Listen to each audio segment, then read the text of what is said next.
All right, ladies and gentlemen, welcome back to another Eagle Eye podcast episode. It's episode 15.5. Yes, another one of those beloved point 0.5 episodes for you guys. And like always, I would like to introduce my co-host, Mr. Dylan Jimenez. Dylan, how are we today on a lovely Friday the 13th? We're good, man. Everything's good down here in Texas. All right, nice to hear. It's Friday. I know for most of you guys that means the weekend's coming up, which means it's party time. I do want to apologize that we are late to this, which means there was some technical difficulties. As I mentioned, it's Friday the 13th. What could possibly go wrong today, right? So we have plenty to talk about. We will be talking about that frustrating and, very, very disappointing defeat to Toronto FC. We'll also be talking a little bit about what's going to happen in tomorrow's matchup against Monterrey. Anything you want to add on, Dylan? We'll probably talk a little bit. I guess give a little shout out to the women's team too. America. Yes, the women's team, because we always say that we're going to talk about them, but we never do. So we'll give them a fair shot. We'll give them a fair shout out. Because let's be honest, they're really the better side of this America club right now.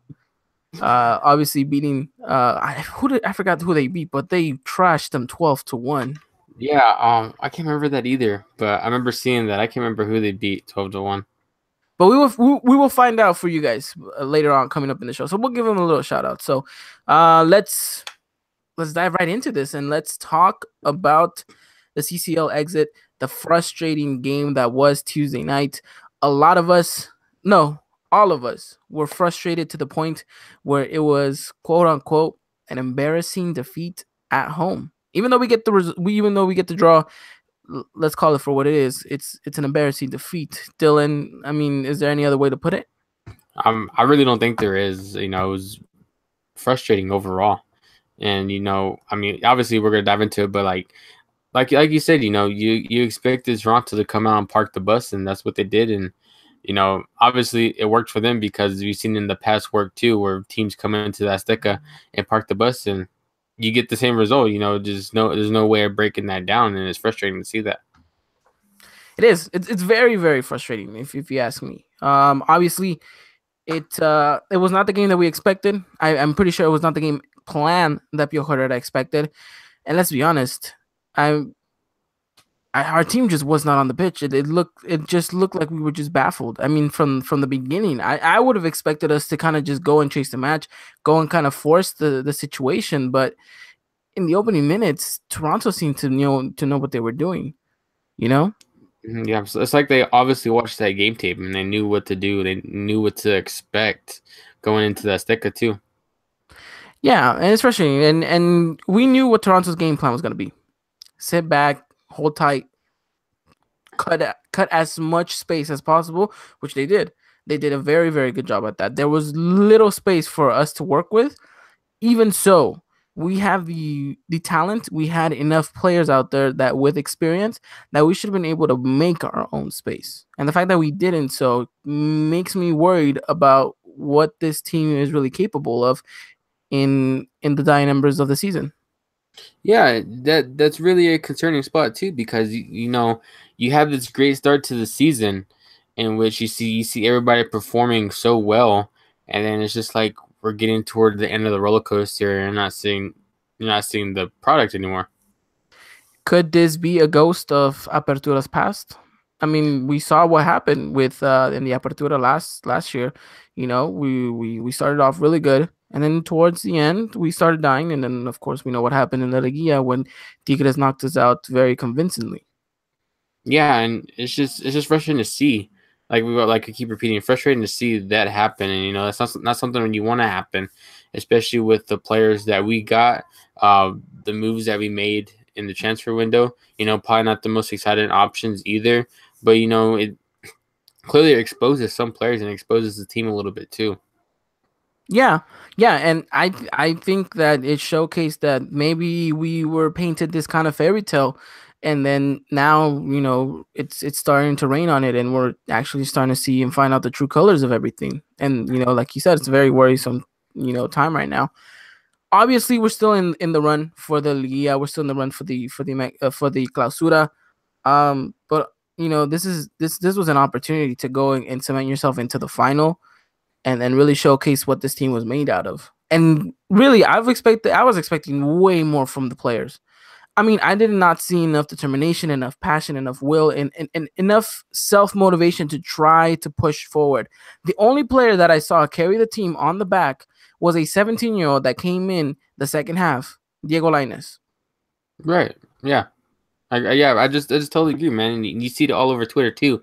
You see, Diego Lainez comes on at the beginning of the second half, and what does he do? He goes down and does something that nobody else is doing. Is making trying to create those chances, trying to be creative, and you don't really see it from nobody else. I mean, the attack the first half seemed pretty predictable the whole time. Yep, it really predictable. It was move the ball around, get the ball out wide to Renato Ibarra, and see what he could do. Now, I'm not trying to put Renato Ibarra on the spot. You know, he didn't have his best game either. But I think it was because Toronto FC made it that way. They knew who kind of was going to be the outlet for the attack, which was going to be Renato Ibarra.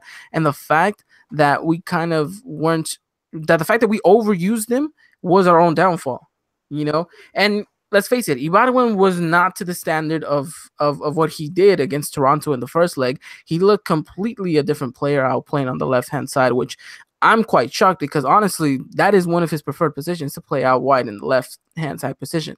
The fact that he got this opportunity and did not take it, it another worrisome sign, you know.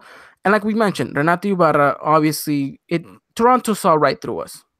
You know that we were so transparent. There was a little lack of effort for creativity. There wasn't really a sense of, all right, let's do this differently. Okay, as a player, I would have imagined you're smart enough to notice.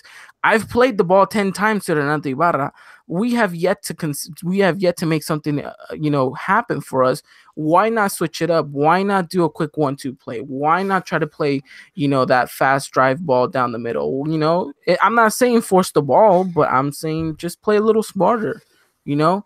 There's different ways to break down a defense. There's different ways to break down a defense that sits deep and kind of just holds out on it. And I think the players just weren't tactically smart enough, or they just kind of weren't really, bothered with the situation. They thought, well, we're gonna play it as the coach says, and then if it works, it works. If it doesn't, it doesn't. Do you think fatigue could have played a factor in this? Because a majority of the lineup did start against Necaxa, and we talked about that, and it didn't look good against Necaxa either. Maybe, possibly. Still, I would have imagined that for the first opening 45 minutes, I would have imagined more out of the players. We could talk about fatigue. We could talk about all that, later on in the second half. But in the first 45 minutes, I did not see enough, running, enough pressing. We weren't even high pressing this Toronto FC side. As soon as Toronto were playing, we gave them the liberty to play a little bit. And then we didn't really close down their spaces the way they were closing down ours.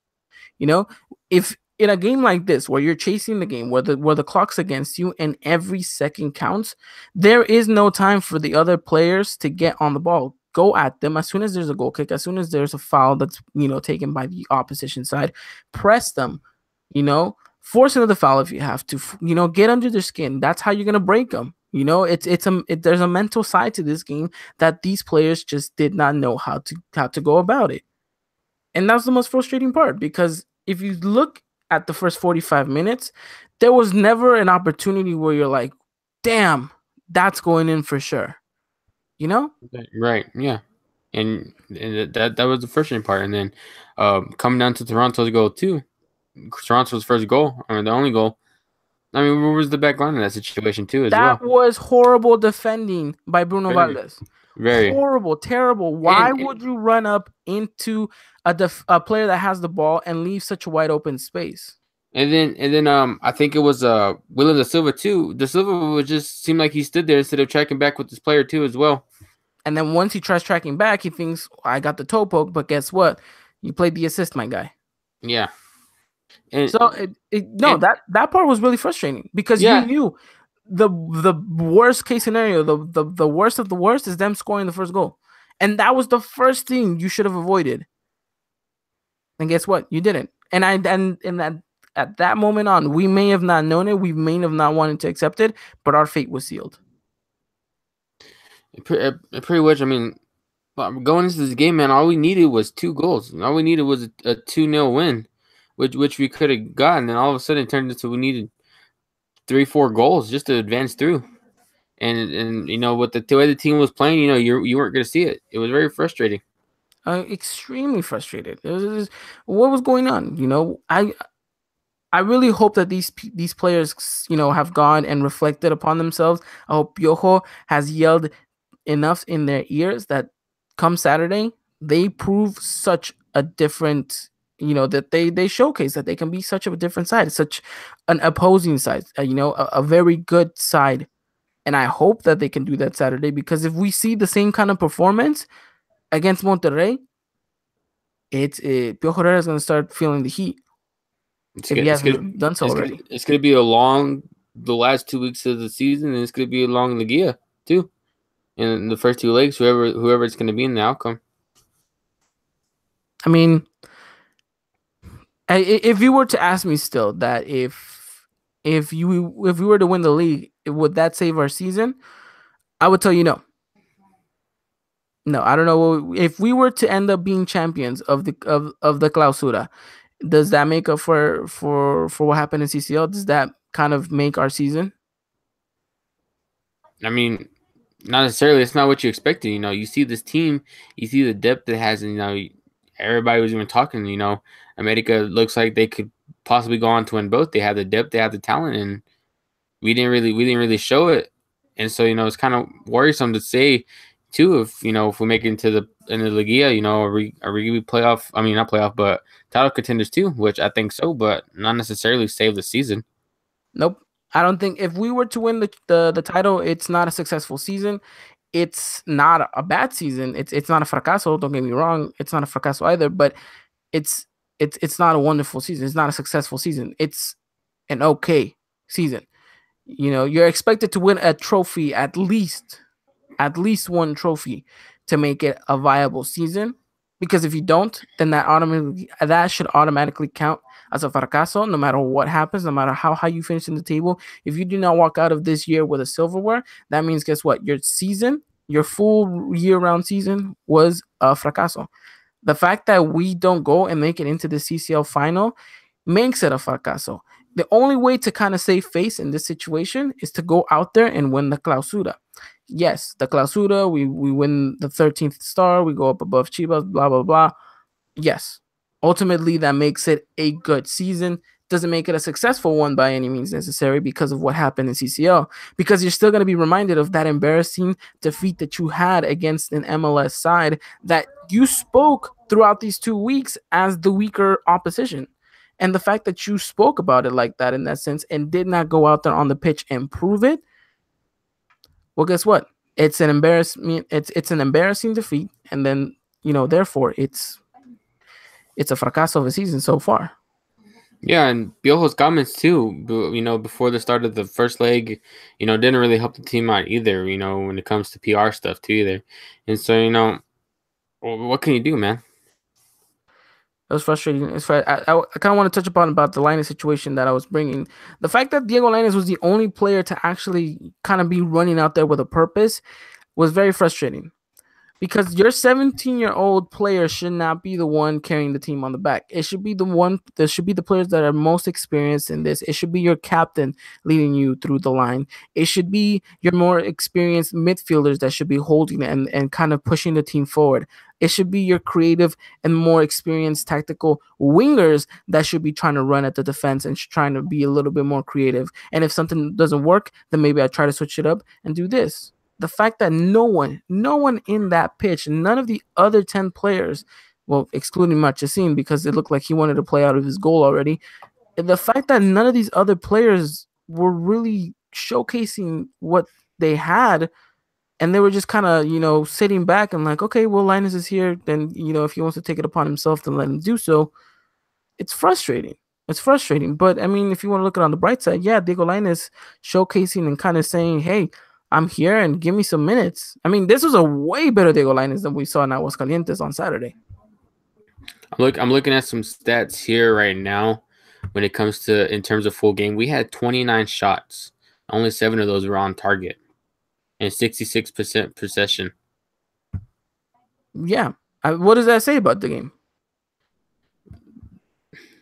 frustration because look, the shots compared to shots on target, it's relatively low and it's not really good too in a sense. We should have found the back of the net, and in a sense, we had those chances obviously because you having 7 shots on target, but yeah, you don't finish those chances, and we pretty much had possession too. 66 possession. How often do you really see that in a game, and then just to turn out to the way the game ended too? It's just frustrating.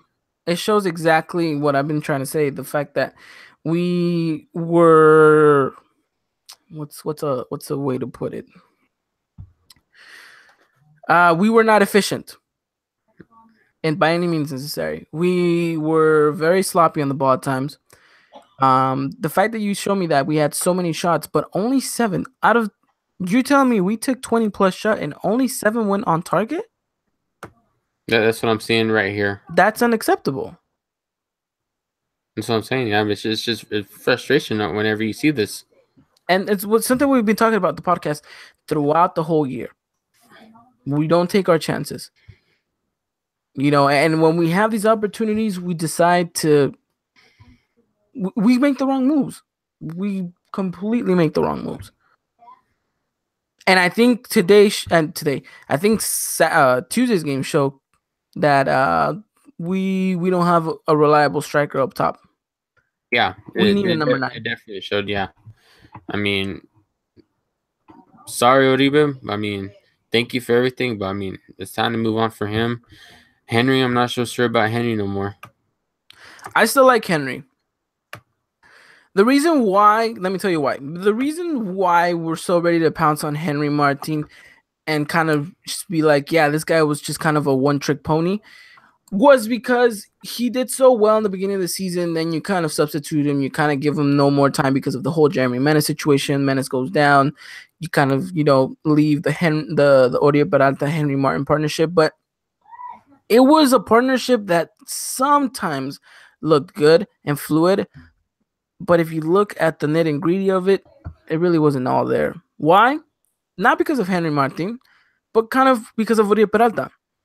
Because Oribe Peralta was trying to be the striker that would kind of come in and receive the ball deep, which he does good. He receives the ball and shields the ball well, but that's not really the end game that we need. We need 2 strikers up top. We don't need Oribe Peralta coming in and receiving it deep.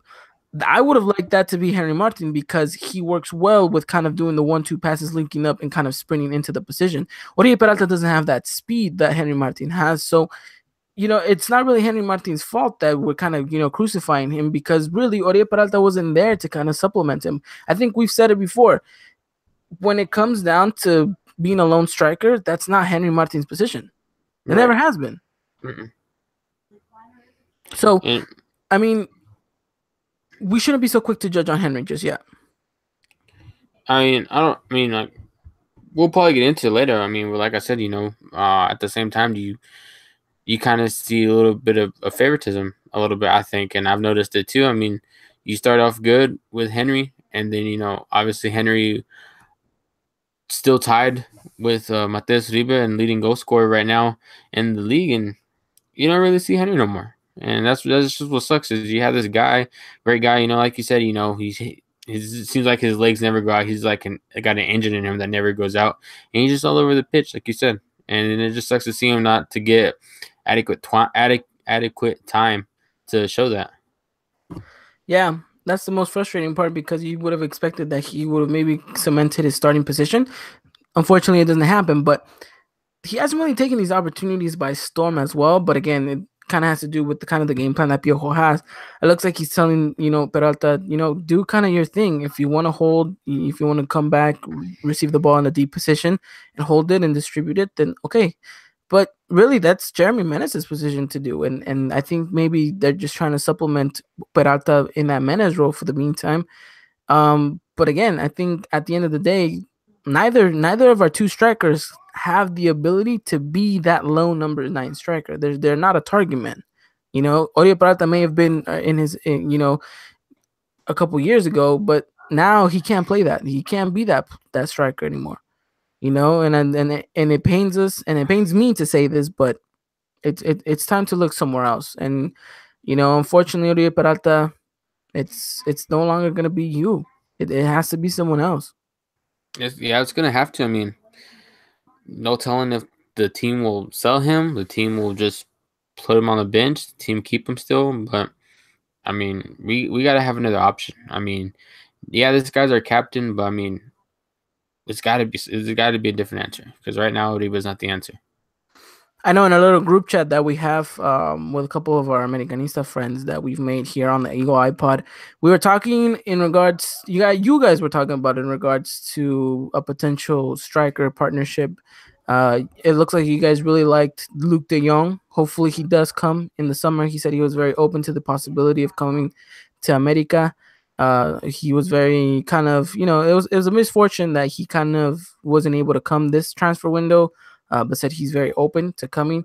Also, there's been rumors, speculations about a Fernando Torres link, possibly. I mean, honestly though, would you want a Fernando Torres? Not really, no. I mean, I like the guy.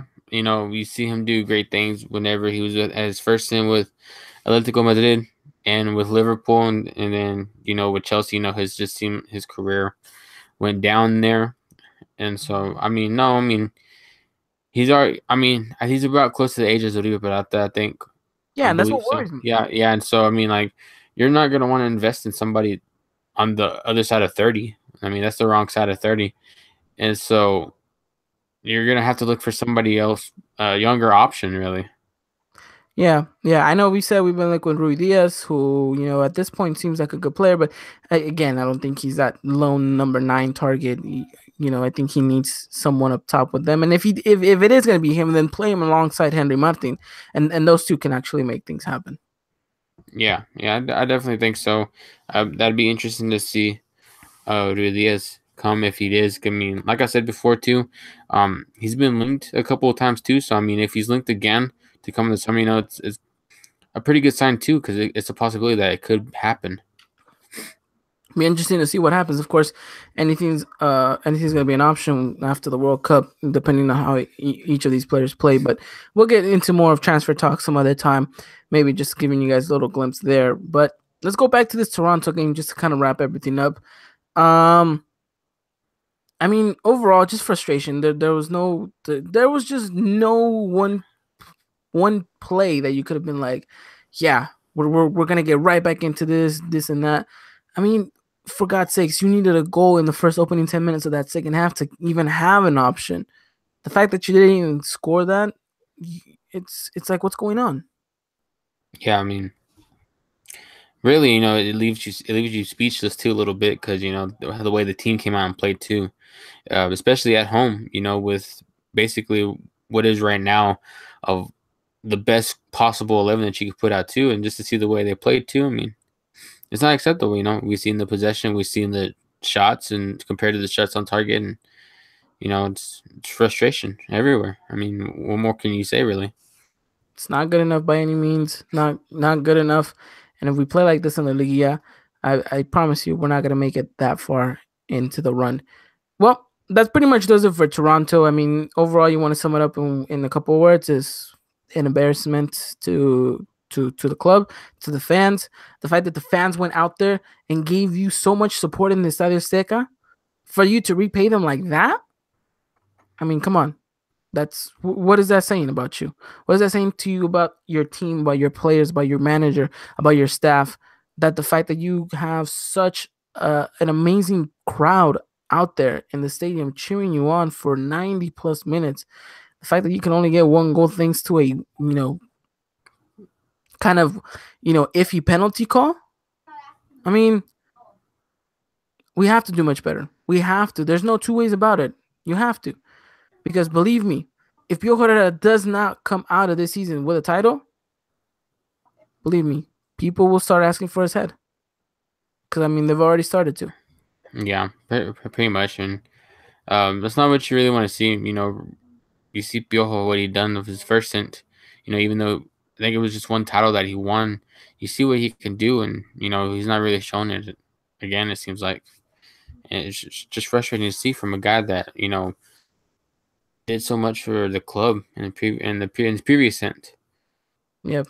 And I feel like it's just such frustration, and I kind of want to point out a comment that we just got from El Señor de la Tienda, who says, how is it possible that we end up going from beating teams 5-0 to then drawing against small teams, it's it's ridiculous, And we've said this before. We let so many points go so far this season that it might come back to haunt us. Guess what? It looks like it's gonna come out that way. Now we're talking about CCL. The fact that we couldn't go and get a result in Toronto, kind of hold on to a kind of a good viable result. Heck, a 2-1 would have been perfect. But I guess that wasn't enough motivation for the team. And then you see what happens in Estadio Azteca. And now it's a worrisome thing because we go up against Monterrey, who is not a weak side. And Monterrey has had the tendency to do good against us in the Estadio Azteca for the past couple of years. And then we go away to Puebla next week on Friday. And then after that, we close the season out against Santos, who is the league leaders. Puebla's not an easy team either this season. They're doing their thing. So I mean, yeah, Puebla's 11th right now. They're fighting for that last Liga spot or a Liga spot right now. Yep. So they're gonna be going at it with everything they got. Monterrey's in 24th right now. I mean, like if they happen to beat us, they're gonna jump over us.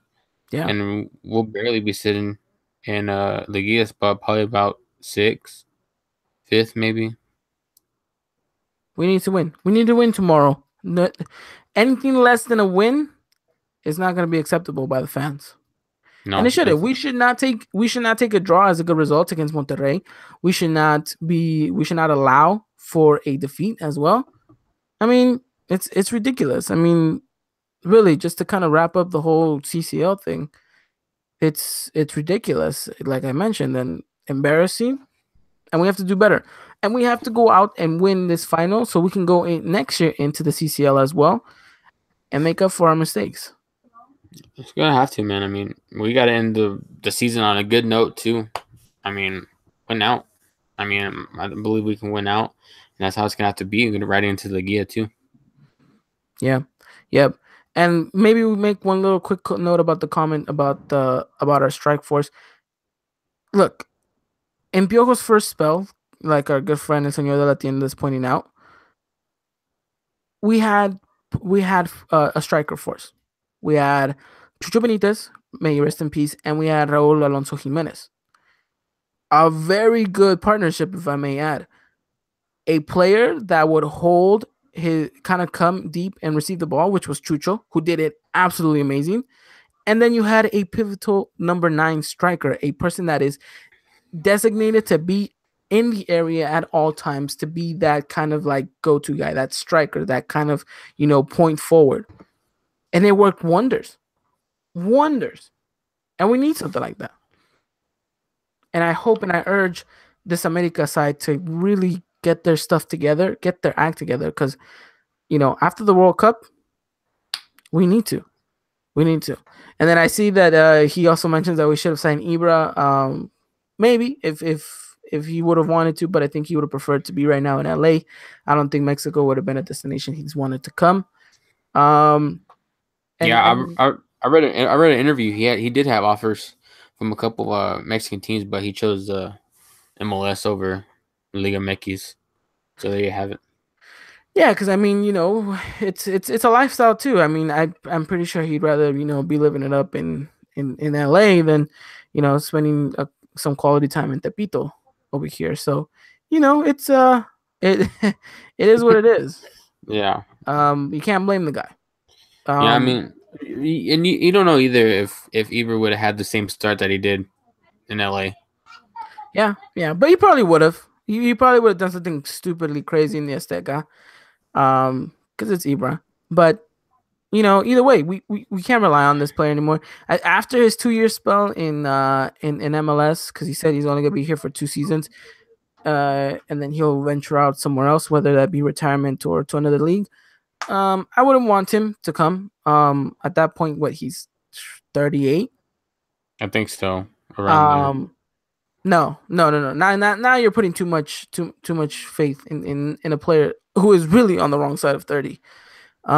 There's different options. There's better options out there that with time will bring you what Chucho Benito's brought us and Raul Jimenez brought us. You just have to find those players. You know. Yeah, and I mean, do you trust the club too to find it? I mean, really, like you said, it seems like sometimes whenever it's close to transfer day, the team uh panics and does like a panic buy, and so it's just kind of up in the air too as well whenever it comes to that. Yeah. Let's see what they do. Hopefully they're working on it right now, literally right now. Starting to move their pieces. Well, so once the transfer window opens in July, they uh they can start moving around and kind of putting all the pieces together. Yeah, and also going back to what you're saying about Avery, yeah, he'll be 38 about this time next year in October. Or October, he'll already be 37 this year. Wow. So yeah, so Yeah. Yeah, you're banking too much on a player that, probably has maybe at the most 1 year left. yeah, so So yeah. So that pretty much wraps it up for Toronto. Let's talk Monterrey. Let's talk the big game tomorrow. It's gonna be a good one. I would imagine. Monterrey obviously looking to clinch their league, their spot in a Liga. Obviously, all we need is a draw to kind of mathematically be in the Liga. But even then, that's still not gonna be good enough for us. I think we need a victory. We need it desperately. Um, I think as much as the fans need it, I think the players need it as well for a boost of confidence. Pio Herrera as well. What? How are we coming into this one? You think there's kind of a motivational factor to everything, or do you think there's a couple of heads down still from Tuesday? I really think a little bit of both. Really, because the team's knocked out. The team's gonna want to obviously perform to show that they're still title contenders for the Clausura too as well. But also it's also come down to the players too, and there's some doubts to players like if they can perform to a high level again and perform as a team to go out and get a result too. And I we'll probably talk Lamps in a minute, but I feel like the lineup will be pretty similar to what it was Tuesday maybe as well. And so it's just gonna be interesting to see how those players respond and how those players play too as well come tomorrow. Yeah, and on the injury report, we're gonna be missing Henry Martin, Mm-hmm. who's gonna be out for almost 3 weeks, if not a little longer. We're still gonna be missing Jeremy Menes, if I'm not mistaken, and Cecilio Dominguez. So I mean, three big names right there. Mm-hmm. Widow Diaz is gonna get his chance, I guess. No, I think Aguilera is gonna go with that lone striker, which is gonna be Oribe Peralta, which Yeah. again it's not gonna be good enough. Um, but yeah, well we'll talk predicted lineups right now. I know a couple people will be asking for Diego Lainez to come and be on the pitch. But let me know. Will he be on the bench for America, or does he have compromises somewhere else? Yeah, I was reading somewhere that he had called up to the U20s again. Yeah. Yeah, and so I don't really know any more information about that. I don't know. I haven't seen anything. If I'm not mistaken, he will not be available because he will be in concentration with the Mexican national under 20s. Yeah, so it's gonna be a pretty thin bench. Yeah, really thin bench. Hopefully I'm wrong, and this is the one time I'm rooting for me to be wrong. I just hope that whoever does feel the pitch, they go out there to win. Yeah, yeah, I think so. But I mean, I would love to see him on the bench. I don't really think he starts. I don't think playing against Monterrey is a team for Diego Lainez to start. But if he doesn't travel with the U20s to practice and to train, I really hope he's on the bench and hope he does get some minutes too as well. Yeah, I would hope for the same thing. It won't be easy. Let me pull up Monterrey stats right here because I kind of haven't kept a tab on them because of this whole CCL thing, and that just goes to show you how poor of a podcaster I am, that I don't know much about our oppositions, and my app is taking forever to load. I think I can go for both of us, really. I mean, It's been a rough so week. yeah. Okay, so let's look at the last three games from Monterrey, which have all ended in a victory. They've beaten Querétaro 3-1 at home. They beat Pachuca 2-1 at home, and they just came off a 2-1 victory against Pumas. So this is a Monterrey side that is coming in hot. They're confident. They're kind of sky high right now. They're playing good and they're scoring. They're winning. That's the important part. They're winning. We're not. And guess what? They got more of a rest than we do. And we've only beaten one out of those three teams. Yeah. Yeah. So I mean, it goes to show you we're kind of handicapped in the situation. We You really know, are. Yeah. we don't have our best players filled in the pitch. Unfortunately, due to injury, we don't come in with the best morale. We don't come in the best mood and in the best form at all. All the numbers point to a pretty bad night. I mean, we also got to see how the players respond too, as well, to the CCL laws, and if they want to go out and really show out in this league, too, as well. Yeah, I would hope that they go out there and prove themselves. That's what I would hope. I mean, at this point, a draw. A draw is not acceptable, but we're still depending on some results. I think we're still in top 6 at least. But A loss, that's not good enough. You're out of yeah. No, I know. I get it, but at this point too. You look at, like we said, the bench is going to be thin. Some of the players that played Tuesday are going to be starting again. So I don't know, man. It's just going to be kind of. We can't sit here and start making excuses for these players, because then the moment that we do that is the moment that we're allowing ourselves to be victims of this team showcasing what they did on Tuesday. And we can't allow that. We have higher standards, and that some people may call it unfair and kind of unrealistic standards. Well, guess what? We have these standards because of what the club's done in history and in the past, and has showcased that they can do so. So now we urge that from this team. And yes, the bench is going to be thin. The starting 11 is not going to be the strongest. We're going to be missing players. That's not an excuse. Those are only factors that play against you. That yes, but you should be able to overcome that. If you're this institution, then guess what? Your academy players should be up to the standards that they can come into a game and kind of fill in for some of these players. The players that should field the bench should know that they have a responsibility, that when it's time for them to come into the pitch, they have to give it 120%, because those players out there gave it their all. Guess what? Now it's your turn to do so. And every single one of those players that field the starting 11 have a responsibility to themselves, to the fans, and to their manager to show up and play out the game tactics and go out there and perform.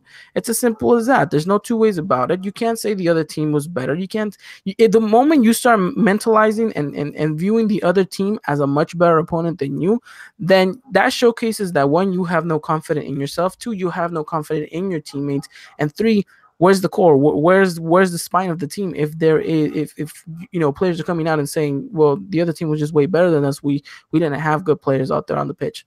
You can't throw your teammates under the bus like that. You can't be like that. You have to go out there, and if things look hard and dire, then guess what? In those situations, that's when you need to go out there and step it up. But who has? I guess the one person that we can always just say is always Guido Rodriguez, and Mateos. And Mateos, but lately, still, those two haven't even been stepping it up. Yeah, exactly. That's what I'm saying. I'm not trying to make excuses. I'm not trying to say that we can't go out and do what we did, but I'm just saying, it's just getting hard to say that, because like I said, we're coming to the end of the roller coaster, seems like, and that's not good. We still got to hold those players to a high standard. Seeing the history of the team too as well, but nobody's doing it, and you're not even getting it from your captain either, really. Yeah, this is a much different Rio Peralta from even 6 months ago. Yeah, that's what I'm saying. Like I said, I'm not trying to make excuses. I get it. I have this team to a high standard too. like I said, this team is going to finish top 5 because that's what I expected from the team whenever we first started the podcast again before the Clausura started, and I still think this team's going to finish top 5 like I expected to and like I predicted.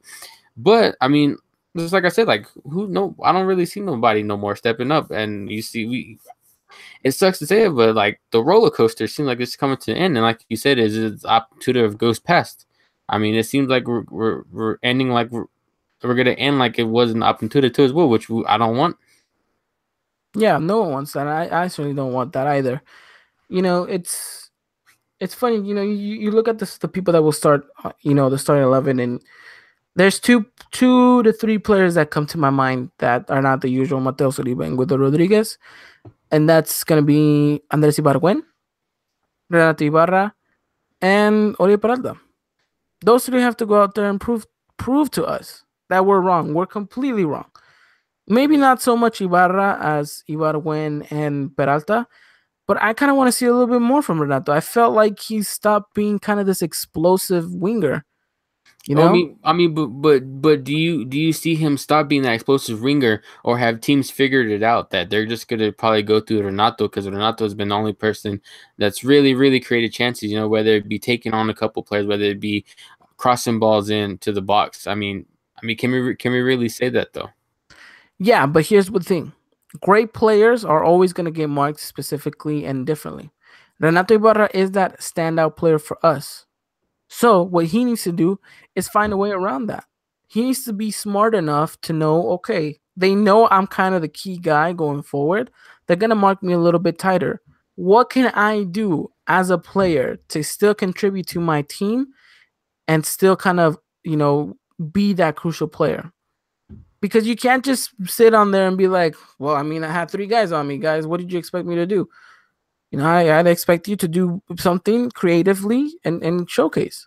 Yeah, He'll have his opportunities, of course, because yeah, they don't always keep him 190 minutes, 100% tightly marked, but he will be marked, very tightly in the opening minutes, and I want to see what his response is. yeah. Just like I said, man. I mean, not giving any excuse to the players, nothing. I mean, like I have the same standard as you. It's just that it's time for everybody, not just 3 players, not just 2 players, everybody on the pitch, man. Even Marchesín just gonna leave the box, man, and go get him an assist. It's just like that, man. It's ridiculous that he actually went to go take that free kick. Yeah, no, I'm sorry, yeah. but that was not his place. No, but I mean, it could have ended badly, but thank goodness it didn't. But still, man, I mean, and that showed that point. Another good point that we need to bring up: we don't have a free kick taker. we haven't had one since Royo, right? Yeah, since Mikey Yeah, left. yeah. Mm. Well, I call him Mikey, but everyone else calls him Yeah, Mikey. yeah. Wow. I mean, and you think to yourself, oh, then it's okay. But no, we need someone to take those. How many free kicks have we gotten that we have thrown away because there is no set piece taker? We need someone. We need Yeah. someone we need someone to come and do that. Cuauhtemoc, I hope you lose your campaign run as horrible as that sounds. Just come back. Just come back. You just be our designated free kick taker. I like that idea. He probably doesn't because he's invested a lot of money in this government thing. Let's go back to this Monterrey thing. How do you see this team? Give me information, then we'll talk tactics.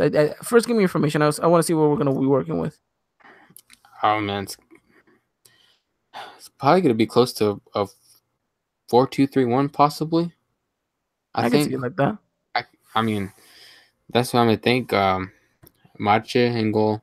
Ball, Bruno, Aguilera. I really want to say Da Silva. I really want to say Da Silva again. I don't really think Carlos Vargas is gonna start. Guido, Uribe, in the CDMs. Renato on the right. Ibargüen on the left. Uribe up top. I just can't really figure out that the guy in the middle. let me. I'll kind of feed into you. Okay, so I'm thinking same way, except on left back is gonna be Carlos Vargas. In the midfield, we're actually gonna see Guido and William, and then up top you'll see Mateus Uribe, and then on the wings you'll see Ibarwen and Renato, and then up top Oribe Peralta. Yeah, I see that too. That could work too. I mean, I think I was just overcomplicating it.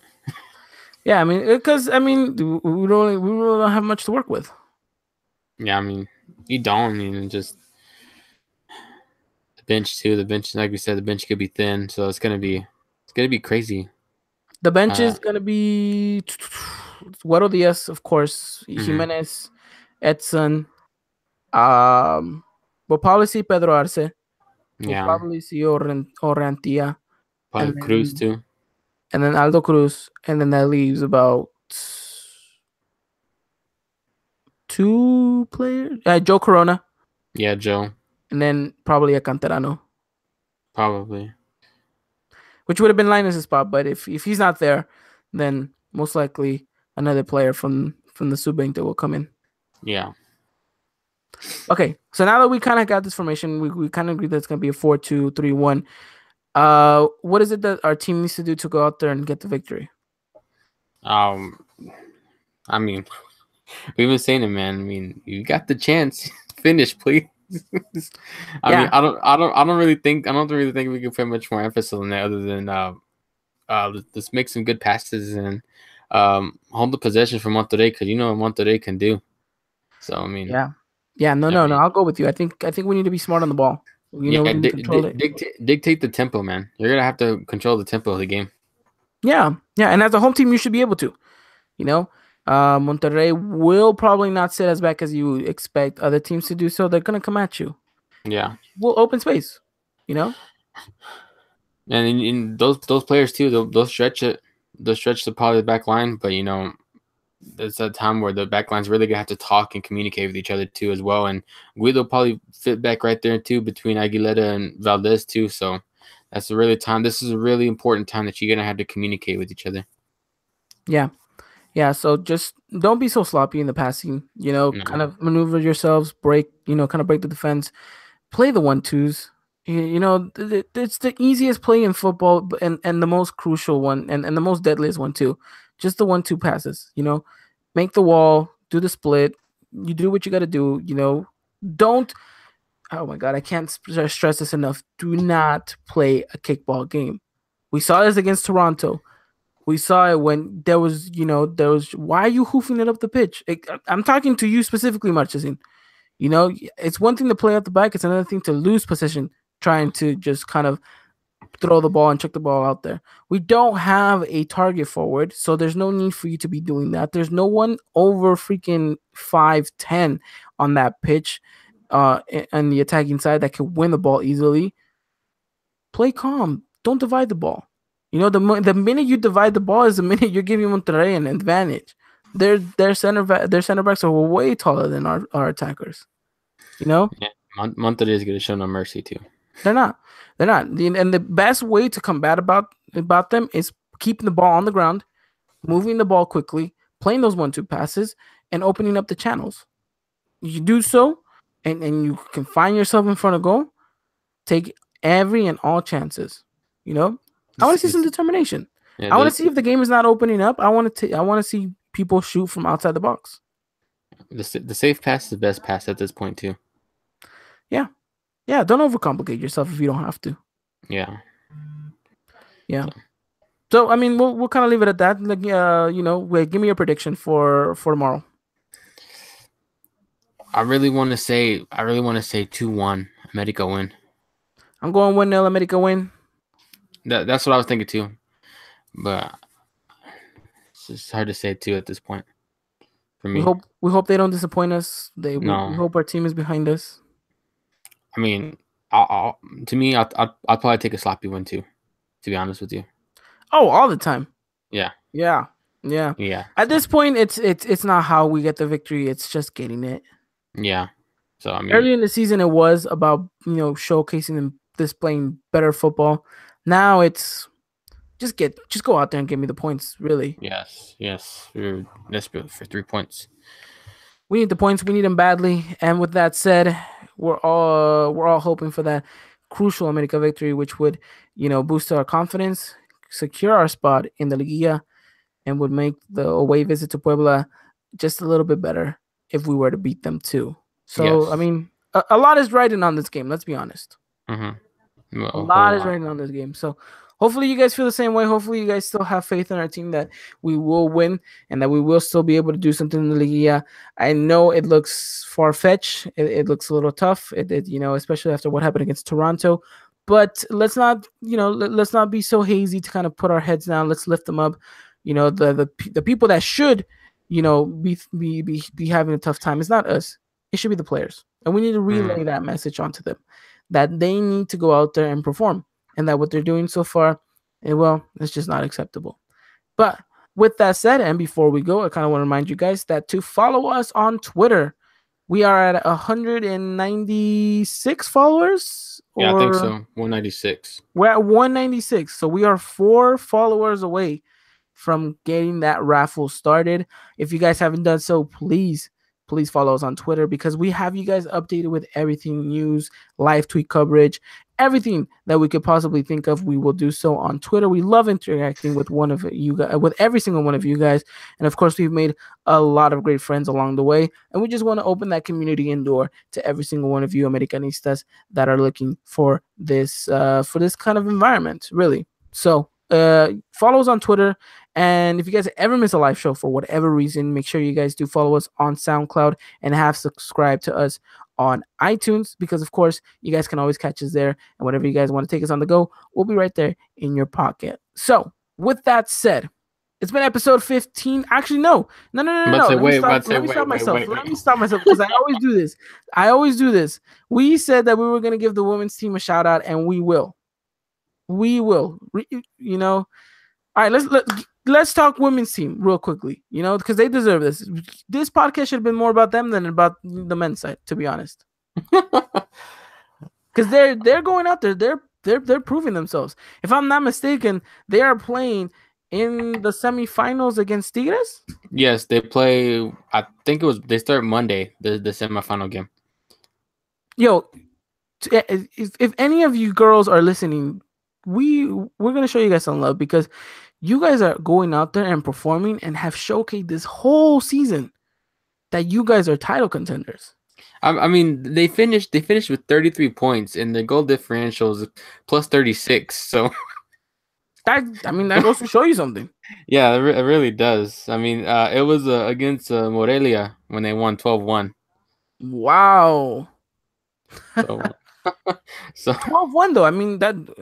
Regardless of whatever you want to say, 12-1 is 12-1. Yeah, for real. So I mean, it's gonna be interesting to see how they play out against Tigres too. Who is our top leading goal scorer? Because I know she's the one that ended up being leading goal scorer of the season for the whole league. I'm totally not for sure about that. Okay, while Dylan looks that up in his handy dandy Google, want to give just a quick shout out to all of them. Quick shout out to the goalkeeper, JD Gutierrez, who I mentioned to you. My cousin actually went to school with her when he was in Mexico. So they're both in the same age category. So he knows her. So shout out to you, JD. Keep doing what you're doing. Just having a wonderful season, to be honest. Her and her sister.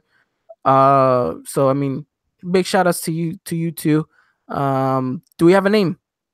No, I haven't. We're still working on it. We're still working on it. I'm still working on it. Yeah. Okay. Well, Dylan keeps kind of shuffling his papers around for that name. Yeah. I think it's a great sight to see the women's game grow. Especially in Mexico. This is something new. This is something that they're kind of fostering. And to see us kind of, still be doing what we're doing. Hopefully we get a title this season, because I know we were very close last season. We unfortunately weren't able to make it. But hopefully this season the girls can go out and really showcase. I see some of their practices, and you can see that they're motivated, that they're driven with passion. And that says a lot about a team, whether it's men or women. The fact that they're going out there and they're performing the way they are in practice and then relaying that again in the games. I mean, it's unbelievable. Very, very, very amazing. You know, do we know if how many games did they lose? That I can check right now. I think they only lost one, and that was the opening against the Luca. Wow. They lost 2-1, and then after that they went on a 5-game winning streak, and then they 2 draws, and then yeah, they finished out on a 4-game winning streak. So you're telling me they only lost one game, Yeah, the opening game in the and then Clausura, they yeah. went out to get a result after that. Yeah, they won 5 in a row after the draw, and then they finished on a 4-game winning streak to end the season going into the semifinals. That is amazing. If there are any ladies listening to this that love the sport and kind of follow the America team, give your boys a shout out. We want to invite you to the podcast so you can talk and fill us in. So if any of you guys know about any Americanista females that would like to come on and talk about the America Women's Club, let us know. We'll be more than happy to work with you and kind of have you on the show and kind of show real love to the girls because uh I believe they it'd be great to have like an eagle eye girl podcast in a sense. So so they can kind of have this you know their own platform, which I think it will get there one day. One day the women's team will get there. I Yeah, I have no doubt about that. Lucero Cuevas, Lucero 15 Cuevas, goals, there you go. Her 15 name. goals, 15 goals. 15 goals, Lucero Cuevas. Congratulations to you, who is also the captain, by the way. Yes, yeah, that's right. She is. Unbelievable. Lucero Cuevas, thank you for your service. I mean, you are going to go down in history. Believe me, you are going to go down in history as probably the best America player in the women's side. And if you keep it up, probably for this decade in the whole club of America, because the men, well, they're just not doing it right now. Can we somehow like put a wig and a mustache on her and say she's Oribe Peralta? I think we can. Should And try I don't want to be mean, but they kind of have the same skin tone. They have the same skin tone in a sense, Oh man, and they're kind of almost the same height. So I mean, who would know? maybe you put her in there. Who would know? Who no one would know. Just us and people who are listening. So don't say nothing, guys. Don't say anything. We're gonna make Lucero nice Oribe Peralta mask kit. Gonna chop her hair off. But don't worry, we're gonna get her extensions so she doesn't feel bad about it later. But shout out to them. They're doing it big. They're doing it big, and hopefully, I'm praying that not only do they get a title, but hopefully they can get a TV deal here in the United States, so we can start watching them too. Yeah. I think they do broadcast them in Mexico, though. I think I'm not too for sure. Yeah, they do. Or you know what? They should find a way to like at least broadcast them through YouTube or something. Yeah, that'd be cool too if they did that. They probably make really good numbers too financially. I think so. And people show up to these games. Like there's a pretty good crowd, especially when they go play in the Azteca. Yeah, definitely is. I remember seeing like Cesar, Tom, and all them. They were surprised on how big this really took off, and the numbers that people show up to the game. So it really shows that like Mexico's behind this, and it's really good to see too. Yep. All we can do is show love, and we're gonna keep showing them love. And trust me, if they make it to the final, they win. You guys will definitely hear from us, and we'll give them more of a platform than the last 5 minutes of the podcast. Because if anyone deserves credit this season, it's by far these ladies. Yeah, doing big things right now. Big ups to you girls. Big ups to what you guys are doing. Keep it going. Go out there and beat Tigres. Make your guys selves into the final so you guys can crown yourselves and put a nice shining star under your guys' belt. Yeah, that'd be great. And they already matched Chivas too. Yeah, look at that. Wait, they won, huh? Yeah, they won Last season? Apertura. Yeah, they won Apertura. Yeah. Chivas didn't even make it into the playoffs this time. This season? Okay. So yeah. I mean, now they kind of have to win. Mm-hmm. They so really do. ladies, if you go out there and you need to win, there's like no two ways about it. But don't worry, we believe in you. We believe in you. You guys will do well. Lucero's doing an amazing job. Keep her going. JD, keep doing what you're doing, keeping those clean sheets. I see you out there, girl. My cousin says hello. She probably didn't even listen to the podcast, but still, we'll find a way for all of them to listen to this right before they go out onto the pitch against Tigres. Anything else you want to add? No, I think we covered everything. Alrighty then. Well then, in that case, it's been episode 15. Episode 15.5. Almost forgetting what number we're on. But I hope you guys have enjoyed this.